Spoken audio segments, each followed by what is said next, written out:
নমস্কার বন্ধুরা, কেমন আছো সবাই? আশা করি সবাই ভালো আছো।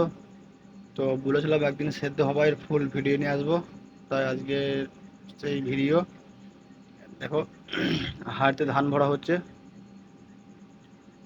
আর এই বলে দিই, এই হাঁড়িগুলো 2.5 টন হাঁড়ি আর 32 টনের ডায়ার, মোটামুটি প্রায় 750 বস্তা ধান ধরে একটা ডায়ারে। তো এখন ধান ভরা হয়ে গেছে, ধান ভরছি, এবার ভাপাই হবে। তো ভাপাই আরম্ভ হয়ে গেছে, ধান ভরে ভাপাই করছি। ভাপাই করার পর মোটামুটি নাইট ভাপাই আছে, সঙ্গে সঙ্গে জল হবে। তো সঙ্গে সঙ্গে জল দিয়ে আবার মোটামুটি 6 ঘন্টা পর জল খোলা হবে। তো এইটা ভাপাই করার পর জল দিয়ে যে ভিজিয়ে রাখবো, জল দেওয়ার পর 6 ঘন্টা পর জল খোলা হবে, তারপরে সেদ্ধ কাটা হবে। মানে এই ভাপাই ধানটাকে সেদ্ধ করে আবার ডাইরেক্ট ঢোকানো হবে। তো আমি এখন ভাপাই করছি। আর ভাপাই হয়ে গেছে প্রায়, শেষ হারে চলছে। এবার ভাপাই হয়ে যাওয়ার পর 6 ঘন্টা পর জল খোলা হবে। দেখতেই পাচ্ছ, আমি এখন পারবোলিংয়ের উপরে রয়েছি। আর নিচের অবস্থাটা দেখো কি হয়ে আছে।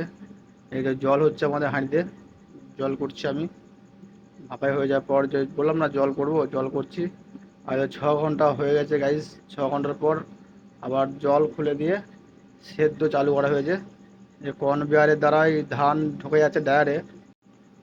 এই ধান আবার ডায়ারে শুকাবে, মোটামুটি 7 ঘন্টা সময় লাগে শুকাতে।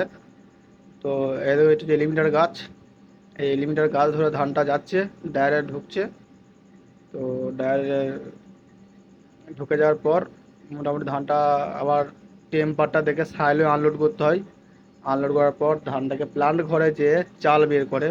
তো প্লান্ট ঘরে যে চাল যে বের করে তার ভিডিও একদিন নিয়ে আসবো। এই তো এই ছেলেটা হাঁড়ি কাটছে, মানে হাঁড়ি কেটে ধানটা ঢোকাচ্ছে কনভেয়ার দিয়ে। আর এগুলো হচ্ছে ডায়ার, এই 32 টনের ডায়ার আছে বন্ধু এগুলো। এই ডায়ারে লোড হচ্ছে ধানগুলো। তো এই ধান থেকে যে কি করে চাল বেরোচ্ছে সেই পুরো প্রসেসে ভিডিও একদিন নিয়ে আসবো। ততক্ষণে সব ভালো থেকে সুস্থ থাকো। আর ভিডিওটা বেশি বড় করলাম না, বেশি বড়োর মধ্যে রাখলাম না, ছোটো করে করলাম ভিডিওটা। তো ঠিক আছে, নতুন নতুন ব্লগ করছি গাইজ, যদি কোনো ভুল ত্রুটি হয়ে থাকে ক্ষমা করে দিও। আর এই ভাইকে একটু সাপোর্ট করো, ভাইয়ের একটু পাশে থেকো। ধন্যবাদ, ভালো থেকে সবাই। দেখা হবে অন্য কোনো ভিডিওয়।